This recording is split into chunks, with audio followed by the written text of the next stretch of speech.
Hello everyone, this is Anita. Welcome to our channel knowledge network. इस channel पर आप सीएसजीएम university, जिसे कानपुर यूनिवर्सिटी भी कहते हैं, उसके बीएड फर्स्ट सेमेस्टर के फर्स्ट पेपर को कवर कर रहे हैं, जिसे शिक्षा की दार्शनिक परिप्रेक्ष्य या इंग्लिश में फिलोसफिकल पर्सपेक्टिव ऑफ एजुकेशन कहते हैं। जिसमें हमने इसके चैप्टर 1 शिक्षा का अर्थ को कवर कर लिया है। अब उसका चैप्टर 2 चल रहा है, जिसे शिक्षा के अभिकरण को कवर कर रहे हैं। तो पहली क्लास हमारी उसकी हो चुकी है, जिसमें हमने शिक्षा के अभिकरण और उनका वर्गीकरण को डिस्कस कर लिया। आज की क्लास में हम पढ़ेंगे औपचारिक शिक्षा, अनौपचारिक शिक्षा, निरौपचारिक शिक्षा में। ये क्लास नंबर 4 का पार्ट 2 रहने वाला है। ठीक है, यहाँ पे पार्ट 2 कर लीजिएगा। ये पार्ट 2 रहने वाला है। अगर आप इस चैनल पर नए हैं तो चैनल को सब्सक्राइब कर लीजिए, जिससे इससे रिलेटेड वीडियो आपको समय से प्राप्त हो जाए। और आप अगर सीएसजीएम यूनिवर्सिटी से बीएड कर रहे हैं या अदर यूनिवर्सिटी से भी बीएड कर रहे हैं, तो आप ये चेक कर लीजिए। ये पेपर हर यूनिवर्सिटी में रहता ही रहता है, बस नाम चेंज हो सकता है। किसी में शिक्षा के दार्शनिक परिप्रेक्ष्य होते हैं, किसी में शिक्षा के समाजशास्त्रिक और दार्शनिक परिप्रेक्ष्य होते हैं।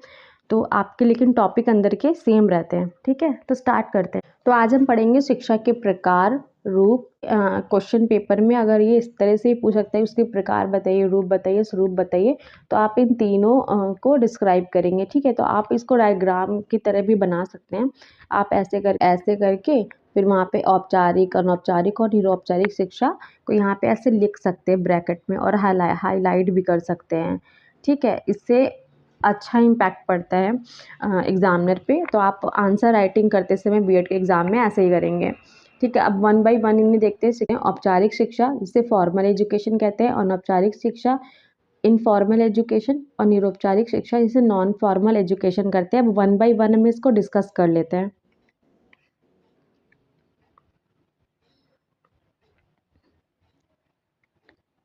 ये बीएड के एग्ज़ाम में ना लॉन्ग क्वेश्चन में आ जाता है। ठीक है, तो आपको ये अच्छे से तैयार होना चाहिए। ये शॉर्ट में भी आ जाता है कि औपचारिक, अनौपचारिक और निरौपचारिक शिक्षा में अंतर बताइए, या फिर औपचारिक शिक्षा का अर्थ स्पष्ट कीजिए। ठीक है, तो आप ये बहुत इंपॉर्टेंट है। पहला है औपचारिक शिक्षा, फॉर्मल एजुकेशन। फॉर्मल एजुकेशन को ना संकुचित शिक्षा भी कहा जाता है, जो मतलब बालक को जानबूझकर प्रदान की जाती है। जैसे विद्यालय द्वारा उसे दिया जाता है, या विश्वविद्यालय हो गया, कॉलेज हो गया। तो जो जो जानबूझकर हम शिक्षा उसे प्रदान करते हैं, उसे औपचारिक शिक्षा कहते हैं। ये व्यवस्थित होती है, इसमें सिलेबस होता है, एक निश्चित पाठ्यक्रम होता है और एक निश्चित स्थान होता है। ठीक है, तो विद्यालय में जानबूझकर छात्रों के विकास करने के लिए प्रदान की जाने वाली शिक्षा ही औपचारिक शिक्षा कहलाती है। औपचारिक शिक्षा को संकुचित शिक्षा तथा विद्यालयीकरण के नाम से भी जाना जाता है। औपचारिक शिक्षा छात्रों को वास्तविक जीवन के लिए तैयार करने हेतु से विषयों जैसे भाषा, गणित, विज्ञान, इतिहास, भूगोल, अर्थशास्त्र आदि का ज्ञान कराया जाता है। इसके लिए अलग अलग पाठ्यक्रमों का निर्माण कराया जाता है तथा उनके अनुसार छात्रों को शिक्षा प्रदान की जाती है। इसमें बालक को कुछ ही विशिष्ट व्यवहारों का प्रशिक्षण दिया जाता है, जिसका उद्देश्य केवल विशेष ज्ञान तथा कौशल तक ही सीमित होता है। इसमें उनके जीवन की व्यवहारिक समस्याओं का ज्ञान अल्पतम रूप से ही दिया जाता है। औपचारिक शिक्षा में बालक को प्रतिदिन विद्यालय आना होता है, जहां उसे निश्चित समय के लिए शिक्षा प्रदान की जाती है। अब हम देखेंगे औपचारिक शिक्षा की विशेषताएं, कैरेक्टरिस्टिक ऑफ फॉर्मल एजुकेशन। तो पहला है इसमें, औपचारिक शिक्षा की व्यवस्था समाज द्वारा जानबूझकर की जाती है। तो ये जो शिक्षा होती है समाज। दूसरा है यह शिक्षा अधिक अप्राकृतिक तथा कृत्रिम होती है। तीसरा है, यह शिक्षा मुख्यतः शिक्षण संस्थाओं जैसे विद्यालय आदि में ही दी जाती है। चौथा है, यह शिक्षा पूर्ण रूप से नियंत्रित होती है। पांचवा है, पूर्ण रूप से नियंत्रित मतलब इस पे नियंत्रण होता है कि हमें ये जो सिलेबस है उसे कंप्लीट कराना है। इसमें परीक्षा ली जाती हैं, आपको एक निर्धारित समय से स्कूल जाना होता है। ठीक है, पांचवा है, यह जीवन भर नहीं चलती बल्कि एक समय जाकर रुक जाती है। जो विद्यालय शिक्षा होती है वो हम एक टाइम पे जाके रुक जाती है, जब हम कंप्लीट कर लेते हैं, अपना ग्रेजुएशन कर लेते हैं या हमें कुछ और करना होता है तो वो रुक जाती है। लेकिन जो अनौपचारिक शिक्षा होती है जो आजीवन चलती रहती है, जन्म से लेकर मृत्यु तक चलती रहती है। ठीक है, 6 पॉइंट है, इसके लिए निश्चित पाठ्यक्रम बनाया जाता है। तो एक निश्चित फिक्स्ड सिलेबस होता है इसमें। इसमें छात्रों की परीक्षा ली जाती है तथा उन्हें प्रमाण पत्र भी दिया जाता है। यह शिक्षा छात्रों को उनके आगामी जीवन में आने वाली समस्याओं के संदर्भ में दी जाती है। 9 पॉइंट है इसका, इसके उद्देश्य निश्चित होते हैं। 10th पॉइंट है, इसे प्राप्त करने के साधन विद्यालय, पुस्तकें आदि होती हैं। नेक्स्ट है हमारा अनौपचारिक शिक्षा, इनफॉर्मल एजुकेशन। सामान्यतः औपचारिक शिक्षा को ही शिक्षा के रूप में देखा जाता है, लेकिन शिक्षा का जो प्रत्यय है बहुत व्यापक होता है।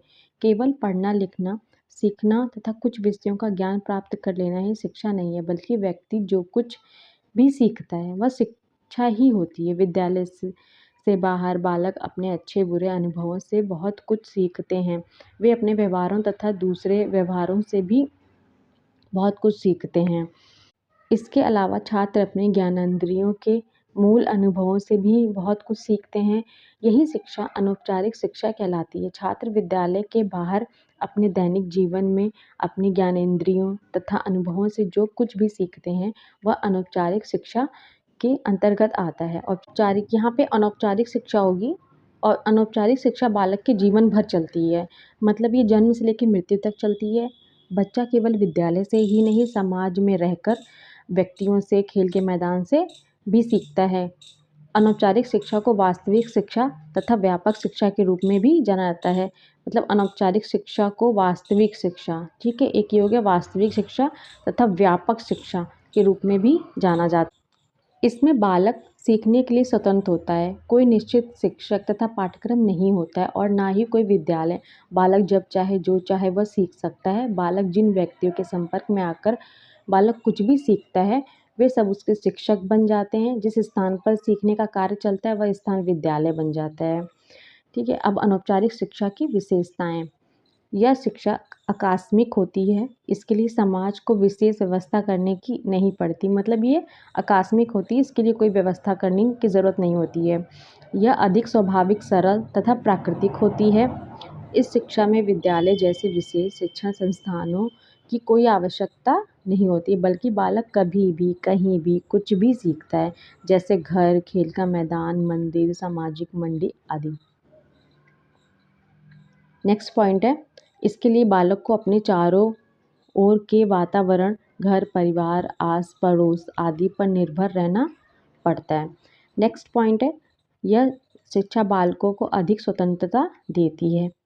फिर 6th पॉइंट है, यह जीवन भर चलती है, कभी रुकती नहीं है। फिर इसका 7 पॉइंट है, इसमें छात्रों को कोई परीक्षा नहीं देनी होती और ना ही कोई प्रमाण पत्र मिलता है। 8th पॉइंट है, एक शिक्षा के कोई पूर्व निर्धारित उद्देश्य नहीं होता, बल्कि बालक पर्यावरणीय घटनाओं से जो कुछ चाहे वह सीख सकता है।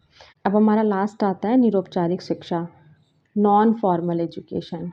ठीक है, शिक्षा में एक नवीन प्रत्यय ये है, ये जो नॉन फॉर्मल एजुकेशन है वो शिक्षा में एक नवीन प्रत्यय है जो कि आधुनिक समाज की देन है। प्राचीन समय से ही शिक्षा के 2 रूप चले आ रहे हैं, औपचारिक शिक्षा तथा अनौपचारिक शिक्षा। मतलब पहले जो 2 शिक्षा के रूप थे, एक औपचारिक और एक अनौपचारिक। औपचारिक शिक्षा में बच्चे का पूर्ण रूप से नियंत्रण होता है, जैसे समय में, परीक्षा में, पाठ्यक्रम में, स्थान में, प्रवेश में आदि। बहुत से दार्शनिक सीखने में इतने नियंत्रण को सही नहीं मानते। इसके विपरीत अनौपचारिक शिक्षा में बच्चों का बिल्कुल भी नियंत्रण नहीं होता, ना कोई विद्यालय, ना कोई पाठ्यक्रम, ना कोई शिक्षक, ना कोई परीक्षा आदि। शिक्षा की इस दृष्टि से पूर्ण रूप से अनियंत्रण भी ठीक दिखाई नहीं पड़ता, क्योंकि इसमें बच्चे कुछ बुरी आदतें भी सीख लेते हैं। अतः शिक्षावादियों ने इस नियंत्रित शिक्षा तथा अनियंत्रित शिक्षा के बीच एक नया शिक्षा का स्वरूप विकसित किया। इसे निरौपचारिक शिक्षा कहा जाता है। यह ना तो औपचारिक शिक्षा की तरह पूर्ण रूप से नियंत्रित होती है और ना ही अनौपचारिक शिक्षा की तरह पूर्ण रूप से अनियंत्रित। कई क्षेत्रों में निरौपचारिक शिक्षा नियंत्रित दिखाई पड़ती है, जैसे पाठ्यक्रम, कक्षा, परीक्षा आदि। मतलब ये जो निरौपचारिक शिक्षा है ये औपचारिक और अनौपचारिक शिक्षा से भिन्न है। इसमें नियंत्रण भी है और अनियंत्रण भी है, लेकिन कुछ कुछ जगह जैसे पाठ्यक्रम, इसमें सिलेबस होता है, कक्षा होता है, परीक्षा आदि होती है। इसी के साथ कई क्षेत्रों में निरौपचारिक शिक्षा अनियंत्रित दिखाई पड़ती है, जैसे शिक्षण विधियाँ, समय, शिक्षण स्थान, आयु, समय। मतलब इसमें जो नियंत्रण है वो है कि पाठ्यक्रम है, कक्षा है, परीक्षा है, ठीक है, पर अनियंत्रण भी है, जैसे शिक्षण विधियाँ, किस शिक्षण विधि से सीख रहे हैं इस पे कोई नियंत्रण नहीं है। शिक्षण समय, हम कभी भी सीख सकते हैं। शिक्षण स्थान, हमें कॉलेज जाने की कोई आवश्यकता नहीं है, हम घर पर भी पढ़ाई कर सकते। आयु, हम किसी भी उम्र में पढ़ाई कर सकते हैं आदि। उदाहरण तौर पर खुले विश्वविद्यालय, प्राइवेट कोर्स, दूरस्थ शिक्षा।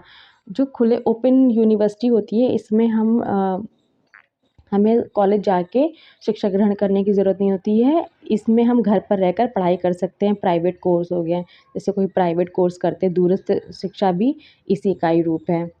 तो निरौपचारिक शिक्षा का जो रूप होता है वो औपचारिक और अनौपचारिक शिक्षा को मिलाकर किया गया है। अब इसकी विशेषताएं देख लेते हैं। निरौपचारिक शिक्षा की विशेषताएं: यह शिक्षा ना तो पूर्ण रूप से नियंत्रित होती है और ना ही पूर्ण रूप से अनियंत्रित।